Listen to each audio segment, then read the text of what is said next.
낮이고 밤이고 쿵쿵 소리 때문에 미치겠다. 그래서 부탄가스를 수십 개를 모아놓고 불을 붙이려고 했던 것이죠.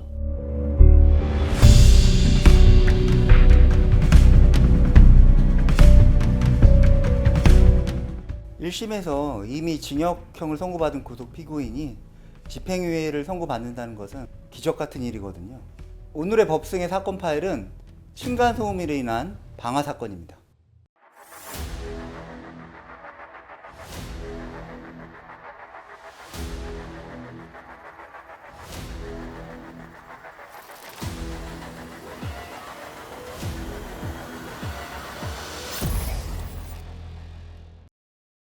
이 사건 같은 경우에는 그 피고인의 어머님과 누나가 저희 사무실로 찾아왔었습니다. 피고인은 이미 1심에서 징역형을 선고받고 복역 중인 상태였거든요. 사건 내용은 피고인이 층간소음으로 상당히 그 윗세대랑 갈등이 좀 있었던 상황이었습니다.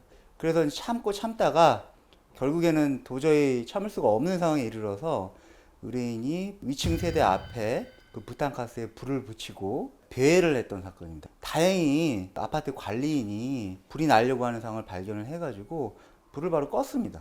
인명피해가 나진 않아서 현주 건조물 방화 미수죄가 된 상황이었고요. 살인예비죄로 1심에서 징역 2년을 선고받은 사안이었습니다. 현주 건조물이라는 게 우리가 일반적으로 우리가 사는 아파트, 오피스텔 이런 데라고 보면 되거든요. 거기에 이제 불을 내려고 한다는 것 자체는 사람의 생명까지 해할 수도 있는 중대 범죄이기 때문에 무기 또는 3년 이상의 징역에 처할 수 있고요. 살인을 하기 위한 준비하는 과정, 살인 예비죄 같은 경우에는 10년 이하의 징역에 처해지게 됩니다. 본 의뢰인은 1심에서 징역 2년을 선고받았습니다. 하지만 항소심에서 재판부의 판단은 바뀌었습니다. 저희가 이제 주력적으로 생각을 했던 것은 좀 인격 장애가 있던 상황이었습니다. 자기가 했었던 어떤 이 범행 자체도 기억을 하지 못하고 있었습니다. 아, 저런 소리가 일부러 나를 공격하려는 소리다 라고 생각을 하는 어떤 인격 장애를 좀 가지고 있었던 의뢰인이었습니다. 층간소음으로 인해서 그 위층 세대와의 갈등이 많이 있었을 수밖에 없는 상황이었죠. 범행을 저질렀을 때 심신미약의 상태에 이른 것이 맞는 것인지 그걸 이제 법원에 입증할 필요가 있었기 때문에 저 같은 경우는 이제 그 부분을 입증하기 위해서 항소심에 이제 감정 신청을 했었고요. 인격 장애가 있다는 것이 항소심 법원 재판에서 밝혀져서 그 부분이 이제 형량을 결정하는 데 있어서 좀 반영이 되었고요. 지금 상황에서 계속 구속이 되게 되면은 저지른 잘못에 대해서 처벌받는 것도 중요하지만 의뢰인의 우리 정신 상황이 더 악화될 수밖에 없는 상황이었습니다. 우리 의뢰인의 어머니라든가 누나도 적극적으로 우리 피고인의 정신적 문제를 치료하겠다라는 의지를 강하게 표명했거든요. 그런 부분들도 재판부에 충실히 소명을 했고요.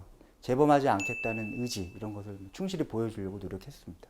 이런 사건이 일어났을 때 피해자와 합의를 보는 것이 상당히 중요합니다.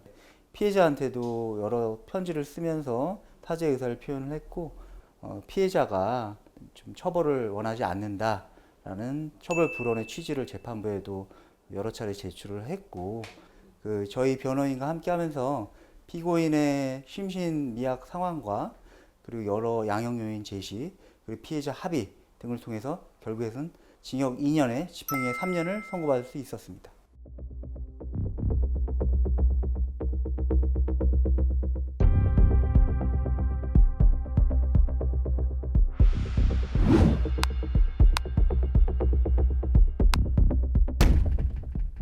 최근에 층간소음으로 인한 갈등이 상당히 많이 있잖아요. 욱하는 마음에 윗집을 찾아가서 뭐 행패를 부린다던가 극단적으로 그 집에 불을 내려고 한다거나 아무리 화가 나신다고 하더라도 물리력을 행사하려고 하시면 안 될 것 같고요. 실질적으로 본 사안처럼 현주건조물 방화죄 처벌을 받게 되면 실형을 받게 되는 경우가 상당히 많이 있습니다. 1심에서 징역형을 선고받고 집행유예를 받는 것은 상당히 이례적인 일이긴 하거든요. 현주건조물 방화죄와 같이 큰 사건에 연루가 되었을 경우에는 형사 전문 변호사와 함께 조력을 받는 것이 상당히 중요하다고 할 것입니다.